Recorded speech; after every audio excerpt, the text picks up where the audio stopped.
Hi, everybody. My name is Giles, Deborah Giles, but I go by my last name. I'm a research scientist with the University of Washington Center for Conservation Biology and the Science and Research Director for a nonprofit called Wild Orca.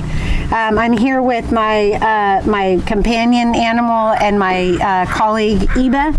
She's a scat detection dog with Conservation Canines, which is also part of the Center for Conservation Biology.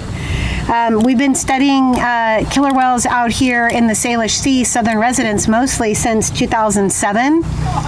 Dr. Sam Wasser started this project on the West Coast with the endangered southern resident killer whales in 2007 in order to try and understand all of the different threats that we're facing them.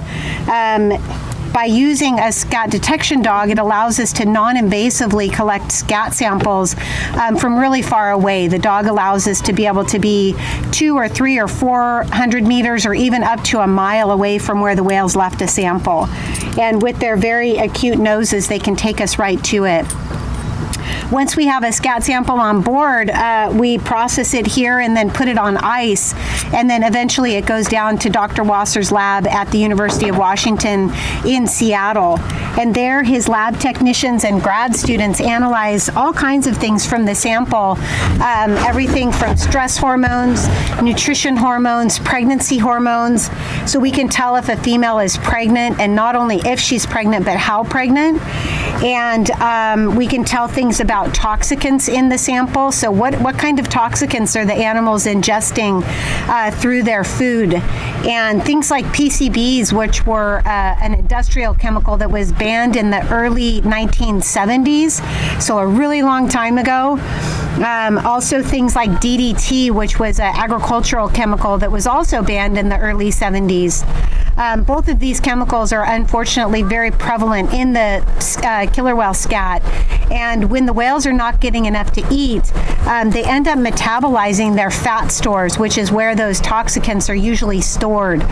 And when that happens, it can compromise their immune system and make them feel sick. And also we know from human studies, when you're detoxing like that, you just feel lethargic and don't feel as good as you would if you were getting enough to eat all of the time. So our studies have come out with some really interesting findings since the first paper came out in 2012, which showed that when the whales were getting enough to eat, there was no discernible effect or stress caused by vessels being in close proximity to the whales. But when the whales are not getting enough to eat, the impact of vessels is evident. Another study that came out later with so that study was with now Dr. Catherine Ayers. Another study that came out was with Jessica Lundeen, now Dr. Lundeen, and she was really interested in the toxicants or the pollutants, the pollutant aspect. And one of the interesting papers that she came out with was showing PAH or polycyclic hydrocarbons, which are essentially the smog that comes off of boats. This is not a fat-soluble or a fat-loving toxicant in the whales. It's something that we can look at in a shorter time frame. And what it did show is when the boats were pushed back a little bit, another 100 meters to 200 meters, that those PAH weren't shown in the whale scat anymore. And so having that extra distance that was put into effect in 2012 was a really great thing for the whales to have boats stay 200 meters away. And another more recent paper that came out was about pregnancy hormones. And so this paper showed that 69% of the females who we got scat samples on miscarried their baby before the baby was born alive, or the baby that was born possibly and died right after it was born. That's a huge number of babies to be lost before they can even be part of the population. So it's not that these females can't get pregnant, but they're not getting enough to eat in order to bring the babies to full term.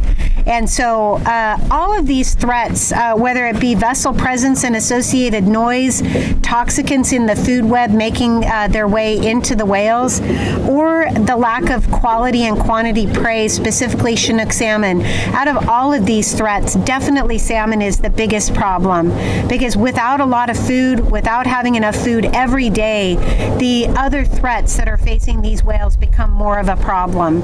And that's exactly what we're seeing with this population of endangered killer whales now. So I strongly encourage anybody watching this video or participating in other Orca Month activities, get involved, learn as much as you can, and pass that information on to your friends and family. Maybe organize a beach cleanup or anything like that. You know, these very small behaviors that individuals take on really do have a pretty profound impact on our natural world. And the more people that get educated about what's happening with these whales, we're just creating a big group of people, a big army for the southern residents to do what's right and try and turn back the clock a little bit and undo some of the damage that we humans have caused to these whales. Because ultimately, when you think about it, if we're saving these whales, it means we're saving ourselves as well. With a healthy population of southern resident killer whales, it means that we've done some great things to reverse some of the damage we've done to the environment throughout their entire range from Monterey, California, all the way to Southeast Alaska.